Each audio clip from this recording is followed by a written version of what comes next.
Welcome to Dollars and Cents, a monthly finance podcast presented by Altra Federal Credit Union and the Leighton Media Podcast Network. Welcome to our latest edition of Dollars and Cents here on the Leighton Media Podcast Network. I am Jason Malillo. This is the podcast where we bring you banking, economic, all of that kind of news and all of that kind of information. We try to do different subjects here on the program, and this one is a really good one, or one that's really important anyway. We're talking about fraud, and we are joined by Crystal Clark. She is a fraud manager at Altra Federal Credit Union. Crystal, thanks for coming in. How are you? Good. Thank you so much for having me. Of course, yes. And this is one we've been wanting to do for a while, and I think a lot of people are going to have a lot of interest in this one, Crystal, because we all think about it. We all think about fraud, and I think especially as banking has moved more online, and a lot of the stuff we do with finance, with our finances, moves online. It's something people are worried about, right? And we hear about fraud all the time. We hear about people getting scammed, unfortunately, all the time. So before we get into some of the information you're going to provide, can you just kind of give us a Cliff Notes version of how banking has really kind of evolved, you know, in the way that we now do so much online, and how that has changed even just over, say, the last decade? Sure. It's drastically changed, over the past decade or so. Back in the day, it used to be primarily cash, checks, maybe credit cards and debit cards, right? Mm-hmm. Now with online banking, there's just so much that can be done through online banking. You can do external transfers. You can transfer between accounts. You can deposit checks online. There's bill pay. There's a variety of different methods under which money can move to and from your account. That makes it more vulnerable and a target for scammers to utilize some of those online features to get access to your funds. Right. And yeah, as we have kind of evolved in the way we bank, fraudsters evolve with us, right? Correct. Yes. Yeah. So that's kind of the crux of the problem right there. Okay, so let's get into it. Crystal Clark is our guest here in Dollars and Cents. She's a fraud manager over at Altra Federal Credit Union. She's going to help us kind of understand fraud and what we can do to protect ourselves. So right away, are there any scams or fraud that you've kind of seen an uptick in, feel people should really be aware of? As we said, it's kind of changing all the time, and these frauds and these schemes kind of always kind of evolve and change. But what are you looking at right now currently? Yep, as you mentioned, there's hundreds of different kinds of scams. We can't cover them all today, but one thing to be aware of is a lot of the scams use the same kind of techniques and are after the same ultimate goal, but they use different twists to make things new again. So some of the things to look out for that scammers are taking advantage of are new and different types of payment methods. So gift cards are something that are highly sought after by scammers. Money transfer apps, things like Venmo, Zelle, or even cryptocurrency purchases and Bitcoin machines now are big targets for scammers. They also may not be targeting your own money anymore. You think of scams and you think of people trying to access your money. They might be trying to access your account to move illicit funds through. So they might not be asking for you to make a payment. They might be asking for you to receive funds and then move it on to them.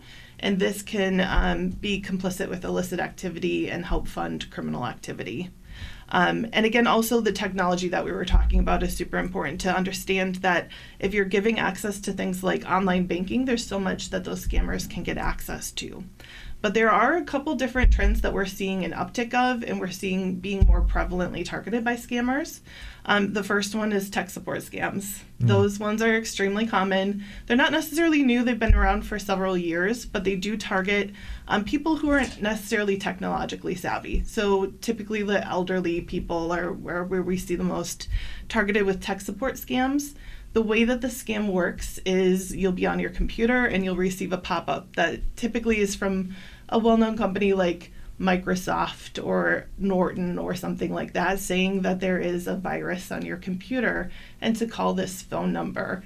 If you call that number, what you're doing is calling a scammer, and the scammer will walk you through how to download shadow software onto your computer, and you give control of your computer to that scammer. Right. Then typically what they do is they ask you to log into your online banking, and from there then they'd usually transfer funds between your accounts or change the overlay on your account to make it look like they've given a deposit to your account, because their product or service didn't work, so they're going to give you a refund. They ask you to type in the amount that you're supposed to get the refund for, and then say that you've transferred too much into your own account, so you need to send funds back to them. Wow. Now, so it's pretty elaborate then. Yes, it is. Yeah. And so at that point in this situation that you're describing, they have control of your bank account. They can pretty much do whatever they want at that point. If they wanted to, they could. Typically, what they're after is for you to do it yourself, though. Scammers like to talk you into doing the thing because they know that there's a lot of controls, monitoring happening through online banking. And so typically they want you to do that activity yourself. So typically they're sending you off to purchase a gift card or something similar to that and give the code on that gift card to them so they can offload those funds right away. Okay. And so that kind of... then the trail doesn't necessarily lead directly to them, right? That's kind of the idea. Yeah. Okay, so I want to go back to one thing that you already talked about here, Crystal, but I wonder if you elaborate on a little more, because this one was really interesting to me. The fact that a lot of times these scammers don't even want your money. They're just looking to move money through. And when we think about the billions, trillions of dollars that are going around all over the world every given day through electronic banking, this one is fascinating to me because you could have like scammers or I guess even, big criminal entities or whatever it might be. They're trying to spread their money around, right? They're trying to get it everywhere they can and hide it from investigators or government regulators or whatever it might be. So even though it could be little amounts, they're just looking to kind of shield themselves by moving money through somebody's account? Yep. The bigger web that they can weave, the harder it is then for law enforcement or different agencies to track down those funds. And so oftentimes they'll move it through many different accounts to try and make it harder to detect that. So for example, during COVID, there was a massive exploitation of the COVID relief funds for COVID with government agencies. So things like unemployment were targeted.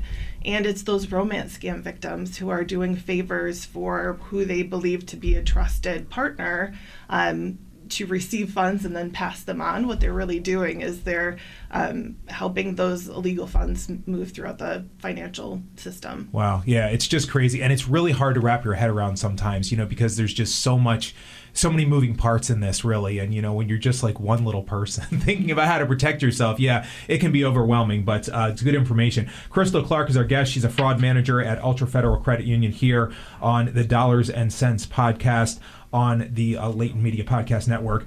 Let's move on. Social engineering is a type of scam, I guess. Fraudsters kind of impersonating people that maybe impersonating a family member or friend in order to get you to give out funds? It could be anyone. It could be family emergency scams are very common, especially among the elderly. They could be impersonating a loved one and saying, I'm in jail, or I need help with funds for hospital bills. But they're also, it's not just family and friends. They could be impersonating anyone. A lot of times it can be large, well-known companies because you probably have made a purchase from Walmart or Amazon in the past. They can assume the majority of the population has done that, right? So if they impersonate a well-known company, you're likely to have done some sort of business with them in the past. They're heavy into impersonating financial institutions. So you might get a call claiming to be from your fraud department or your security monitoring with your financial institution, and that could be a call from a scammer trying to get access to your account. Additionally, law enforcement is a big one. Yeah, we've had some of those here locally where people are calling, pretending to be a Winona County sheriff or something like that, and saying that somebody owes money for something. Yeah, so a governmental agency that you think that you can trust, right, and you feel like you can't question. Right. Yeah. Is a big one. Yeah, because that'll put you on your heels right away, and you're like, oh no, I better get this paid off. People don't want that hanging over their heads for sure. So what can people do to sort of, verify or try to, figure out if it is a credible person calling them? What should they do? What can they do? Anytime you're receiving an unsolicited communication of any kind, asking for personal information, sensitive information like codes or credentials, account information, or asking for forms of payment, you should always vet that yourself. You are in control of the situation. You can say, I need to double check this conversation and I'm going to call you directly, right? So if you get a call from your financial institution, hang up. call your financial institution and confirm if they initiated that call.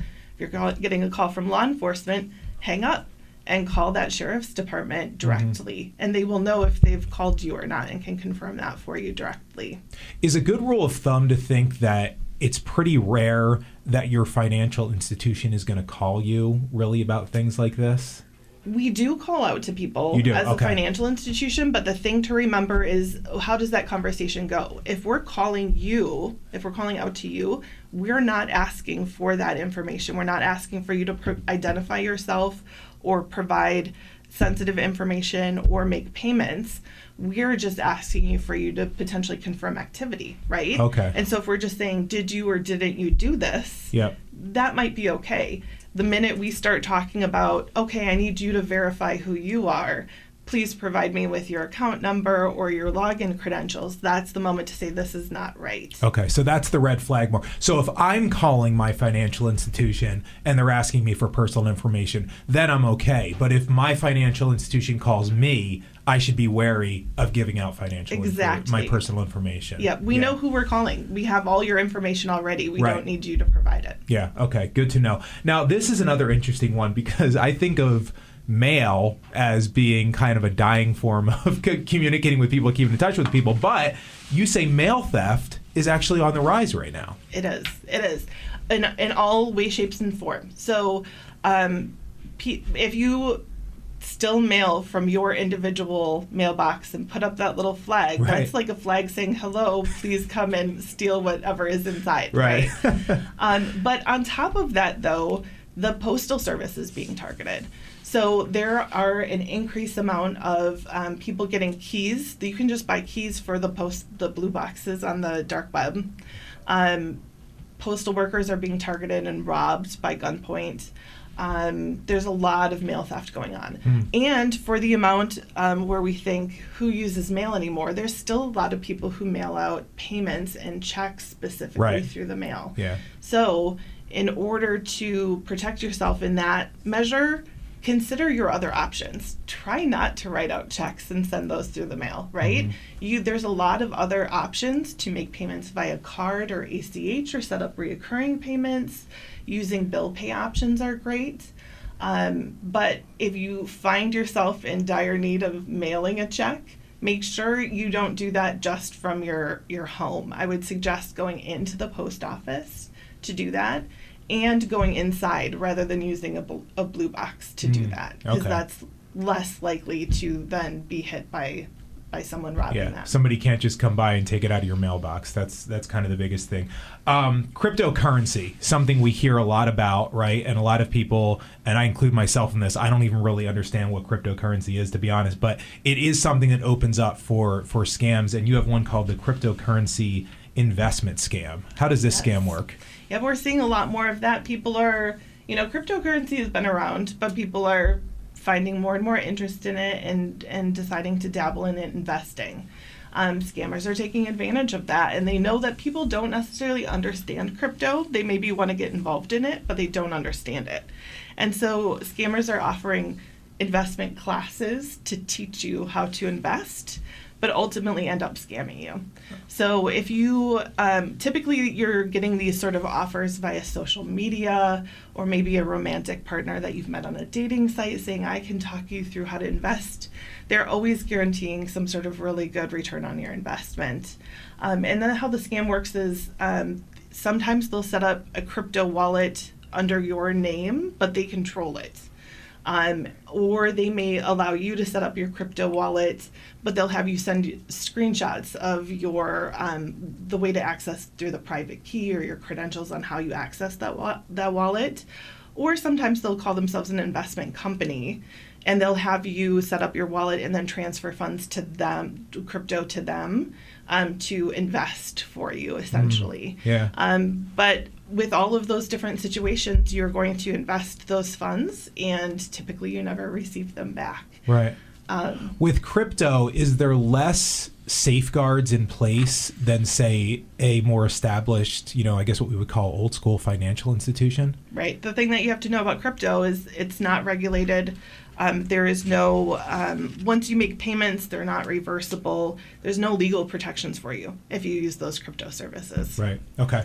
Crystal Clark is our guest. She's a fraud manager at Altra Federal Credit Union, joining us here on the Dollars and Cents podcast. Let's move on just to, we've talked about all of these things, Crystal, involve technology, and that's kind of the way that a lot of our banking and our financial lives are going. So what can you do? What should you not do as far as protecting yourself from potential scams and potential fraudsters?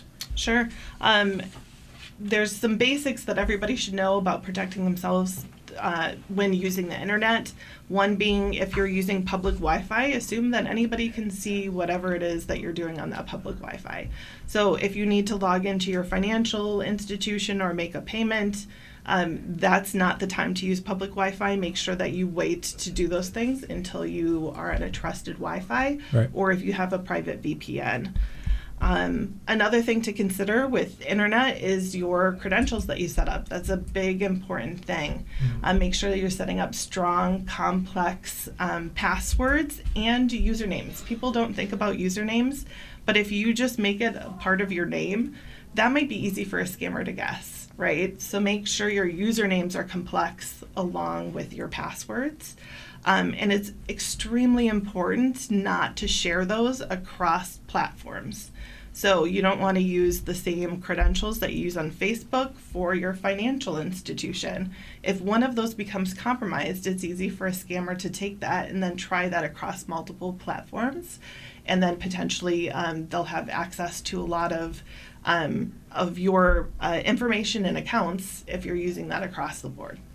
When you think about some of these scams and some of these fraudsters, and I know you're not a law enforcement person, but are a lot of these scams, are they, large entities doing this? Are they kind of organized things? Is just like one or two people out there doing it? Or does it kind of run the gamut of all of that? There's a wide variety. It's a business, right? And so there are criminal organizations out there that run it like a business. They have a hierarchy. They have multiple different levels of management within it. So they're very organized. They do their research, and they know what things to exploit. Mm-hmm. So they're very professional in the way that they approach their business, essentially. Yeah, and approach their victims, too. Right. They have a good sense of who maybe is most vulnerable. So a few common components of a scam. We've kind of already gone over some of these, Crystal, but, what are some of the things people should look for, the red flags they should keep in mind of a potential scam? Yeah. There's some things that scams will have in common. So typically a scammer is creating a sense of urgency. So some sort of it could either be a reward or it could be a threat. So it could be saying, if you act quickly, you'll get X amount of dollars, right? But we need you to act quickly. Or it could be a threat of some kind, right? So we need you to do this right now, or these are the repercussions. And the reason for that urgency is if you slow down, those scams unravel, right? Mm-hmm. It gives you time to talk to someone. It gives you time to think about it and say, this just doesn't seem right. Right. So sense of urgency is one of the biggest things with a scam. Yeah. Also being sworn to secrecy or being coached about what to say. We see a lot of people come into our offices and say, they want to do a cash withdrawal and it's for home improvements, right? Well, a scammer knows that we're going to ask those questions in the offices. And so they coach you ahead of time on what to say if you're questioned on it. So if anybody ever tells you, if your questions say this, you should just inherently know that this is a scam. Right. The only reason to lie about it is because what they're doing is not right. There's a variety of other things to consider, like risky payment methods. Yeah. So again, your cash, your gift cards, your money transfer services, and also just going with your gut, right? Too good to be true. Yep. If it's too good to be true, or it just doesn't simply feel right. We talk to a lot of people after the fact who say, well, when I was talking to them, it didn't feel right. Go with that gut. Slow it down. Right.